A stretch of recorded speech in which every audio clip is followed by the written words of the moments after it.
안녕하세요. 반갑습니다. 빅다운입니다. 지금 NFL 보기 딱 좋은 절정의 때를 향하고 있는데요. 바로 플레이오프 시즌이 다가왔습니다. 오늘도 AFC 디비전 라운드 플레이오프전, 저희로 치면은 8강전 중 한 게임인 캔자스 시티 칩스 대 클리브랜드 브라운스 대 캔자스 시티 칩스의 대결을 같이 보시죠. 전 영상들과 마찬가지로 게임을 본격적으로 보기 전에 간략하게 두 팀 상황을 좀 말씀드릴게요. 캔자스 시티 칩스는 지난 시즌 슈퍼볼을 우승한 챔피언이자 현재 NFL 최고의 슈퍼스타이자 역대급 재능인 쿼터백 패트릭 마홈즈가 있는 팀입니다. 마홈즈를 위시로 한 칩스의 공격진은 명감독 앤디 리드, 리그 최고의 리시버 중 하나인 타이리키 힐, 리그 최고의 타이트엔드 중 하나인 트래비스 켈시와 함께 리그 최강의 공격력을 보유한 팀이죠. 작년에 이들을 중심으로 슈퍼볼을 우승했고 올해도 이 우승 스쿼드를 거의 보존하면서 전 리그에서 가장 좋은 성적을 거둔 팀입니다. 이런저런 이야기할 게 많지만 하나를 요약하자면 치프스는 바로 쿼터백 패트릭 마홈즈입니다. 네이버 뉴스에도 나온 북미 최고의 연봉을 갱신한 패트릭 마홈즈는 그 압도적 능력으로 흔히 미식축구에 존재하는 모든 격언을 박살내고 있는데요. 예를 들면 이런 겁니다. 공을 많이 넘겨주면 진다. 러싱이 아예 안되면 이길 수 없다. 극단적인 수비는 한계가 있다. 등등의 여러 격언들을 그만의 슈퍼플레이로 극복해내며 승리를 챙겨가는 괴물입니다. 실제로 시즌 막바지에 치프스의 경기력이 압도적이고 꾸준하다고 할 수는 없지만 치프스는 마홈스를 위시로 한 공격진의 힘으로 가장 폭발적이고 그러니까 한순간에 점수 폭격을 가하는 모습을 보여주면서 승리를 계속 챙겨갔습니다. 마홈스에 대한 좀 더 상세한 이야기는 상단의 링크를 통해 보시고 여튼 많은 이들이 이 때문에 캔자스시티 칩스를 후보로 우승 제1후보로 뽑고 있죠. 반면 클리브랜드 브라운스는 와일드카드로 올라온 팀입니다. 원래 팀에 재능이 많이 있었다고 평가를 받았었는데요. 올해 제대로 된 감독 케빈 스테판스키를 선임하면서 플레이오프에 진출도 하고 프로에서 승리도 거둔 팀입니다. 이 팀은 사실 NFL 역사에서 가장 슬픈 그리고 암담한 역사를 가졌다고 할 정도로 성적이 기고한 팀인데요. 올해야말로 이 한을 풀고 그리고 또 첫 혀를 뚫은 김에 팀이 어디까지 갈지 모르겠다고 기대가 되는 팀 중 하나입니다.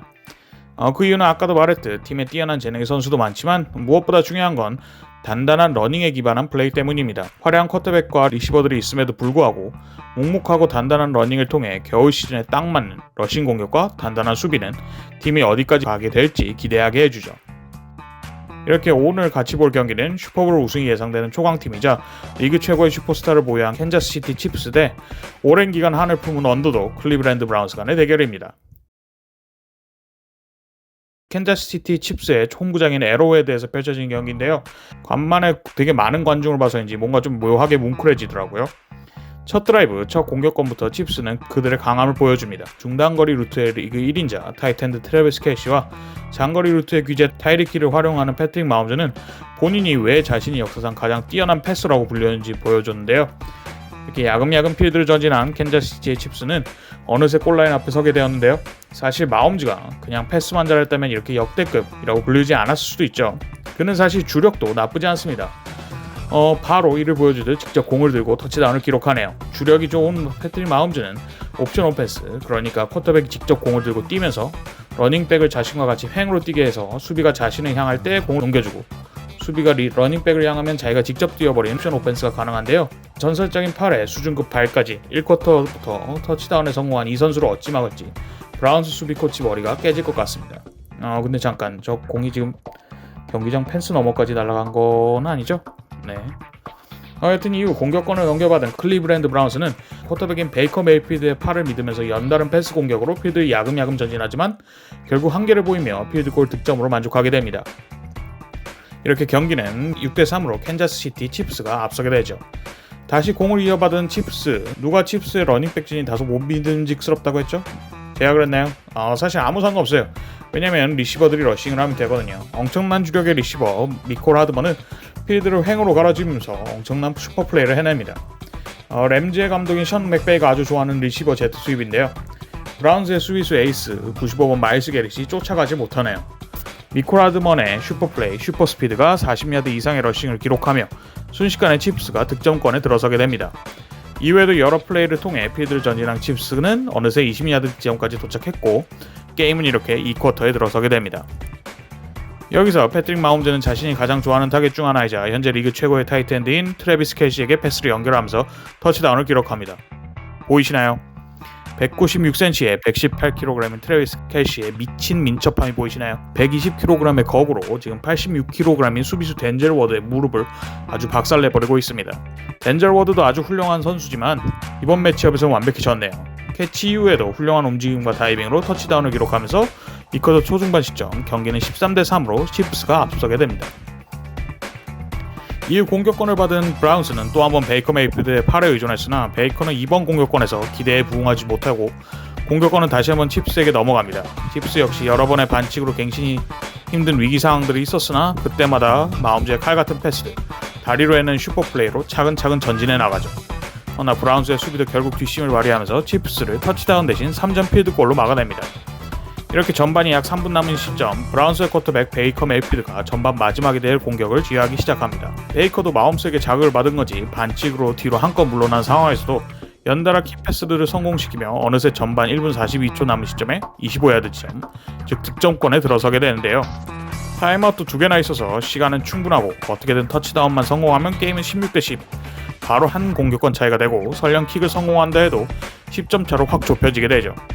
이때 베이커가 귀신같이 기가 막힌 각을 봤는데요. 터치다운이 나오는 줄 알았는데 골라인 지점에서 펌블이 나게 됩니다. 이 게임 전반 가장 분수령이 된 플레이인데요. 공격팀의 선수가 공의 소유권을 놓치는 펌블에 불리는 것을 하고 이때 아무도 소유하지 않은 공이 엔드존으로 가게 되면 공은 수비팀의 것이 되며 공격권이 전환된다는 룰이 발동된 겁니다. 즉 브라운스 리시버 히긴스가 터치다운 욕심을 내다가 치프스 수비수 소렌슨의 그야말로 슈퍼플레이, 슈퍼태클에 헛줄이 나면서 공의 소유권을 잃었고 이 공에서 엔드존을 치면서 공격권이 전환돼 버린 겁니다. 이렇게 추격의 불씨를 살리던 브라운스는 힘을 잃었고 오히려 치프스에게 전진과 필드골을 허용하면서 전반은 이렇게 19대3으로 캔자스시티 칩스가 브라운스를 앞서게 됩니다. 우리의 스웨거보이 베이커가 참 짠해 보이네요. 그렇게 시작한 후반전 브라운스가 절치부심하면서 나오지만 후반전 시작과 함께 거의 바로 칩스의 세이프티에 허니베저라는 별명을 가진 32번 타이런 매튜에게 인터셉션을 당합니다. 타이런 매튜는 사실 공에 대한 감각과 본능이 거의 인자기급일 정도로 공을 맞는 냄새나는 기가 막힌 선수인데요. 실제로 작년에 일종의 프리롤 역할을 수행하면서 치프스의 우승을 견인했습니다. 이번에도 플레이가 시작되고 쿼터백을 주시하면서 본능에 따라 몇 번이나 목표를 바꾼 타이런 매튜는 결국 인터셉션을 낚아챘죠. 하지만 이어진 칩스 공격에서 브라운스의 수비가 자신들의 힘을 보여주면서 좋은 자리에서 공을 받은 칩스를 막아냈고 필드골마저 실패하면서 경기는 그대로 19대3 클리브랜드 브라운스의 공으로 다시 시작됩니다. 이때 브라운스의 케반 스테판스키 감독이 전술을 조정했는지 아니면 마음을 먹은 건지 자신들의 최고 장점인 러닝게임으로 방향을 돌립니다. 전반전에 고작 18야드 러싱을 한 브라운스는 팀의 에이스 듀오인 닉 첩과 카리먼트 러닝백에 공을 주기 시작했고 사실 이 팀의 강점인 러쉬고 거기서 발생된 패스인데 진작 나왔어야 전술이라고 생각이 들거든요. 여튼 그리고 러닝을 하면 누가 풀린다? 바로 베이커 메이필드의 패스가 풀립니다. 베이커 메이필드가 깔끔하게 터치다운으로 이 공격권을 마무리하게 됩니다. 이렇게 3쿼터 9분 때 경기는 19대10으로 아직 칩스가 앞서기는 하나 확 더블할 수 없는 상황으로 흘러갑니다. 그리고 칩스가 공격권을 받고 7분 40초 때 이 게임의 두 번째 분수령이 될 플레이가 나옵니다. 아까 터치다운을 기록한 것과 동일한 러싱 플레이를 마홈즈가 하다가 태클을 당하게 되는데요. 처음에 볼 때는 뭐 별거 아니게 보였는데 일어나는 게 조금 이상하다 했는데 다리가 저리 후들리는 거는 뭐 정당한 태클이었으나 묘하게 머리를 좀 잘못 맞은 것 같네요. 눈이 완전 풀렸어요.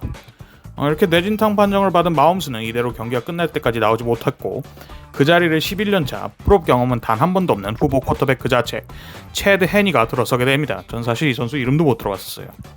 이 순간 클리브랜드의 모든 사람들의 눈에 1989년 이후 30년 만에 AFC 챔피언십전이다 라며 눈이 좀 반짝거렸을 것 같습니다.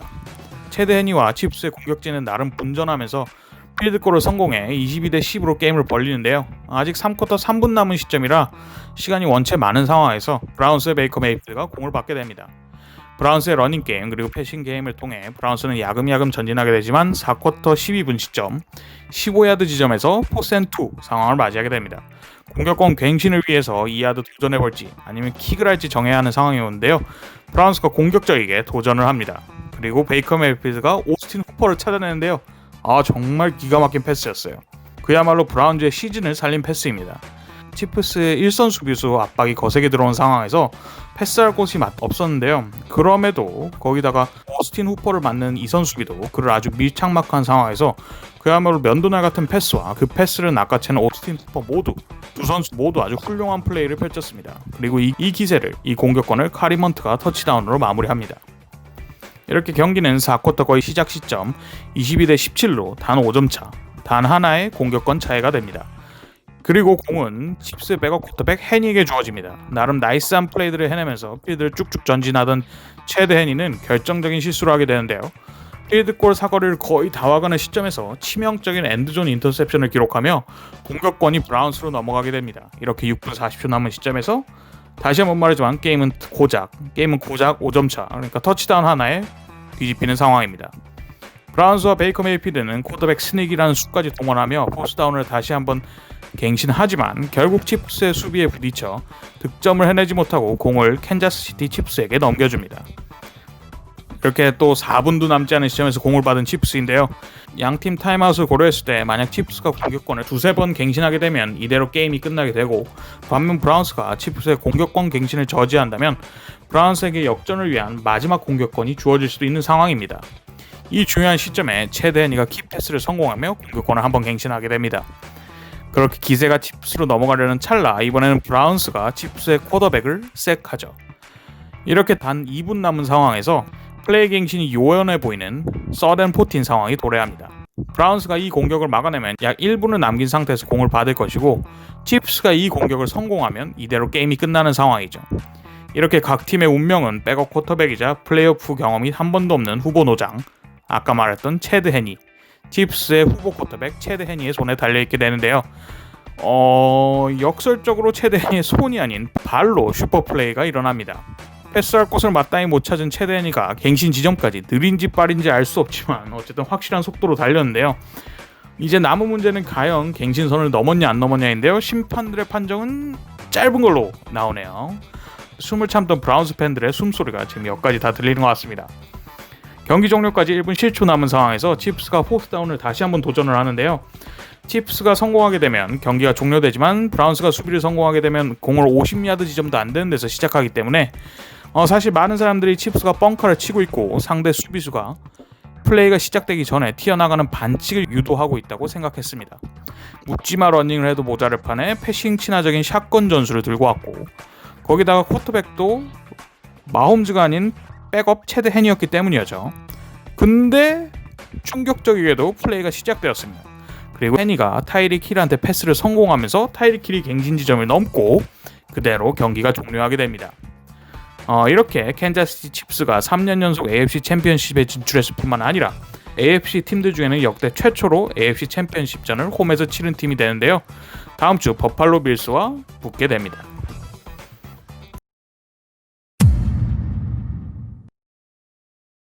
비록 지긴 했지만 클리블랜드 브라운스는 굉장히 잘 싸웠습니다.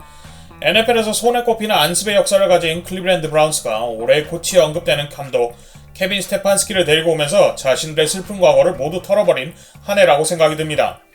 A급 리시버인 오델 베컴 주니어에 대한 의존도를 줄이면서 러닝에 강세를 주고 공을 고루고루 뿌리게 하면서 커리어가 바닥으로 향하던 베이커 메이필드의 커리어를 구해주었고요. 수비에서도 갱생한 마일스 게렛을 필두로 단단한 모습을 보여주었습니다. 특히나 브라운스의 수비진은 오늘 경기에서 리그에서 가장 막강하다는 치프스의 공격진을 수차례 터치다운이 아닌 필드골로 막아내고 뒷패스를 최대한 허용하지 않으면서 브라운스 수비 측에서는 치프스를 막기 위한 청사진을 모두 실행에 옮겼다고 생각이 드는데요.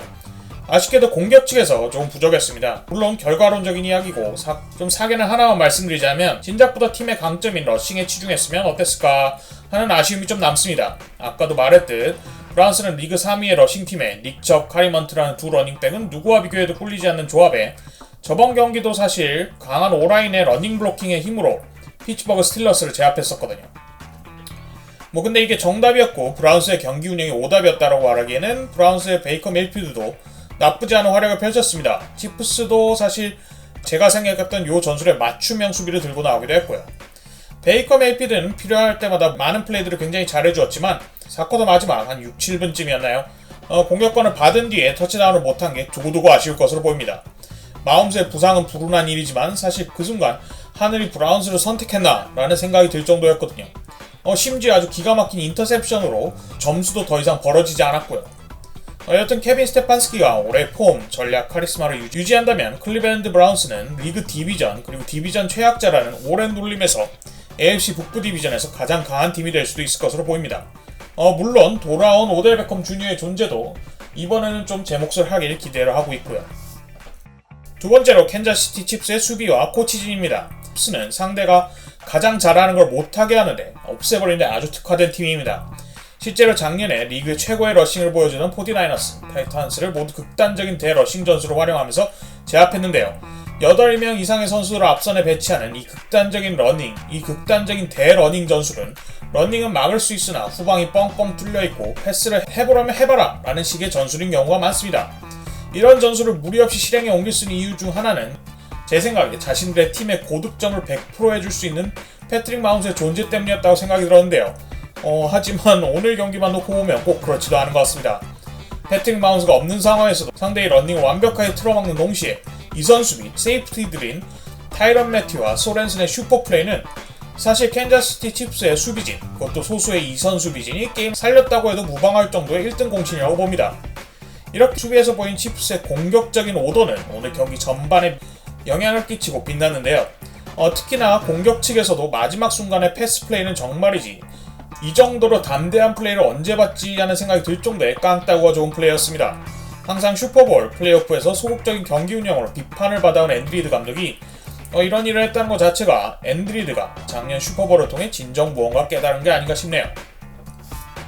마지막으로 패트릭 마홈스입니다. 패트릭 마홈스는 경기 시작부터 공격진 선수들을 진두지휘하며 바로 터치다운을 기록했습니다. 자신이 왜 마홈스이고 왜 모두가 자신을 떠받드는지 보여주는 순간이었죠. 더구나 경기 내내 리시버 타이리키 리필드를 쭉쭉 넓혀주고 그 사이 간극을 특급 타이트엔드 트래비스 캐시가 파고든다는 승리 공식은 오늘도 매우 강력했습니다. 뿐만 아니라 러닝백들의 분전 그리고 리시버를 통한 러닝까지 갖추면서 이 팀이 공격적에 정말 허점이 있나 생각이 들었는데요. 하지만 패트릭 마홈스의 부상 소식에 칩스 팬들은 모두 절망에 빠졌을 겁니다. 모두가 기억하는 뇌진탕 전에도 경기 중에 발가락 부상을 당해 고통을 호소하는 모습이 카메라에 잡혔는데요. 달릴 능력이 있고 달리면 게임이 더 쉬워지는 건 알겠으나 본인이 라마 잭슨이 아님을, 그리고 쿼터백의 러닝은 장기적으로 절대 답이 될 수 없음을 알아야 되지 않을까 싶네요. 팬으로서 그의 플레이를 더 보고 싶은 마음도 굉장히 크고요. 여튼 당장 다음 주 AFC 챔피언십전이 치러지는데 그의 출전이 경기 최고의 변수가 되겠습니다. AFC에서는 많은 사람들이 예측했듯 컨퍼런스 1위 캔자스시티 칩스와 2위 버팔로 빌스가 캔자스시티 칩 홈구장 에로헤드에서 붙게 되었는데요. 마홈스가 뇌진탕 이슈를 잘 해결하고 출전을 할 수 있을지, 그리고 출전을 한다 해도 발가락 이슈부터 해서 캔자스시티 칩스가 그의 부상을 의식한 다른 전술을 짜올지, 혹은 빌스 이런 약점을 집요하게 노릴지 여러모로 경기 시작 전부터 이슈가 많이 생기는 아주 재미난 매치업이 기대됩니다. 리그를 책임질 어린 쿼터백 2명의 대결도 역시 기대가 되고요. 재밌게 봐주셔서 감사합니다. 봐주셔서 감사합니다.